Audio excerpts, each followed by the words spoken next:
je suis Julie, présentatrice d'Ifsi Inside. Aujourd'hui, on se retrouve pour un format spécial concernant les IBOD. Les IBOD sont les infirmiers du bloc opératoire diplômés d'État, mais aussi décrits comme le bras droit du chirurgien. Bonjour, moi c'est Mélanie, je suis reporter de Ifsi Inside.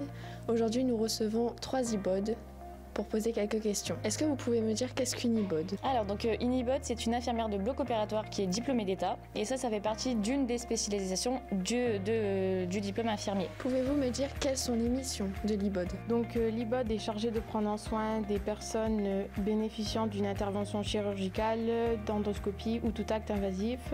Donc elle est chargée de organiser et réaliser les soins en lien avec l'intervention, donc avant, pendant et après cette intervention. Quels sont les lieux où les IBOD peuvent exercer?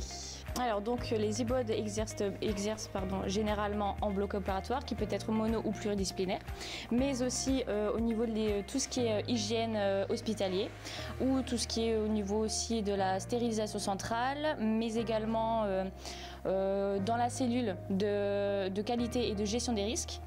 Et elle peut également aussi par la suite être experte au niveau de tout ce qui est bloc chirurgie médicale. Quel est le salaire moyen pour un IBOD? Donc le salaire moyen est de 2 900 € net. En début de carrière, il peut être de 2 030 € brut et celui-ci peut varier en fonction de l'établissement ou de l'ancienneté. Est-ce que vous pouvez donner des explications sur la formation, les éventuels concours pour passer pour être IBOD? Alors pour accéder à la formation IBOD, depuis janvier 2020, on peut y accéder directement après le diplôme d'État. Donc c'est une formation qui se fait en 18 mois et il est accessible par concours avec une épreuve écrite et une épreuve orale.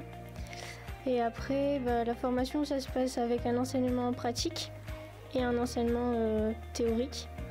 Sachant que l'enseignement pratique, il dure 37 semaines avec différents stages. Après s'être intéressée au métier d'IBOD en général, nous allons maintenant nous attarder sur la stérilité qu'elle rencontre sur son lieu de travail.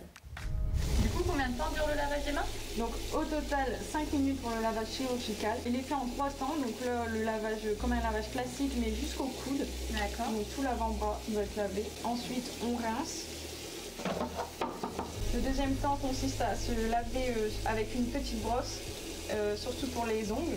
Ensuite nous rinçons et nous refaisons la même étape que la première. Donc là, Lucie, tu vas commencer par ouvrir ton paquet de gants stériles. D'accord. Donc tu fais attention à ne pas toucher l'intérieur pour le tendre au chirurgien. D'accord. Pour que ça soit resté stérile. Merci. Donc la stérilité est une chose très importante au bloc opératoire, notamment pour éviter les infections liées à la chirurgie. D'accord. Merci. Place maintenant au matériel que les IBOD utilisent. Bonjour à tous, nous sommes IBOD dans un service de chirurgie et aujourd'hui on va vous présenter le matériel utilisé au bloc opératoire. Donc en effet, notre rôle en tant qu'IBOD est d'effectuer la première détertion sur le patient en 4 temps à l'aide de la bétadine. Et ensuite on place sur le patient le champ stérile.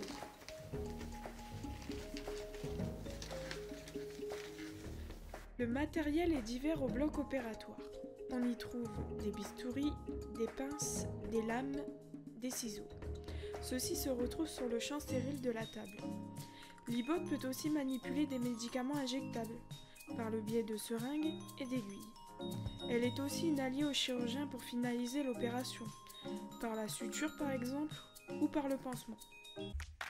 Maintenant, nous allons découvrir le témoignage de 2 étudiantes en soins infirmiers voulant devenir IBOD à leur tour.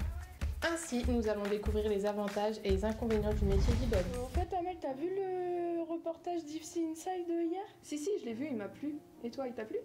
Ouais, j'ai bien aimé, j'aimerais bien, mais après il me manque un peu du relationnel dans le métier.